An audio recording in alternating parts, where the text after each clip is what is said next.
ఓ కలెక్టర్లు మీ కాడికి జనాలు కాగితాలు తీసుకొని వస్తుర్రా? వస్తే మాత్రం ఎమ్మడే తశవ చేయరు, లేకపోతే గతం లెక్క కేసీరావే లెక్క చేసి ఓ నాకు కూడా గదే నింద వస్తుందని కలెక్టర్ల సదస్సు పెట్టి కమ్మని పాఠాలు నేర్పుతుండట రేవంతమయ్య కలెక్టర్లకు. ఇందాం పని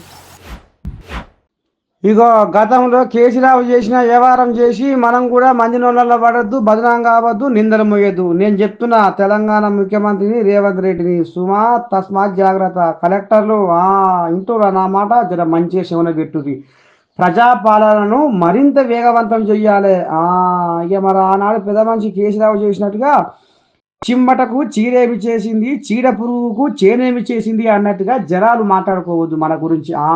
రేవంతమయ్య పరిపాలన అంటే శబాష్ అనిపించుకోవాలి, అట్లా ఉండాలి. కానీ మీరు ఏ సమస్య తీసుకొని వచ్చినా జనాలకు మాత్రం తక్షణమే దాన్ని పరిష్కారం చెయ్యాలి అన్నట్టుగా ఈ రకంగా కలెక్టర్ల సదస్సు పెట్టి ఇక కథ నడిపించిందట ముఖ్యమంత్రి రేవంత్ రెడ్డి. ఇక నీ దండం పెట్టి మరి ఇంట్లోనే మరి పెద్ద మనిషి అన్ని బాగానే చేస్తుంది, కానీ మరి ఇప్పటికీ 6 నెలలు దాకే ఏది లేదు ఎక్కర్లేదు. ముసలక్కలు అయితే ఊర్లో పోయి ఎటువాయ మా 4,000, ఎటువాయ మా 4,000 ఇట్లా. ఇక కొంతమంది మా గ్యాస్కు మాకు 500 పడతారు మా అకౌంట్లో, ఈ గ్యాస్ చల్లగా ఉండు అని కొంతమంది. కరెంట్ బిల్లు కూడా మరి ఆడగిడ కొంతమంది మొత్తుకుంటున్నారు, ఎవరు జీరో బిల్లు వస్తలేదని. ఇక మరి ఏం చేస్తున్నట్టు ఇట్లా చేస్తున్నట్టు మరి అంతా మరి రేవంతమే శివలో పడ్డట్టుందల్లా. అందుకనే ఇట్లాంటి కథలు నా కాడికి రావద్దు.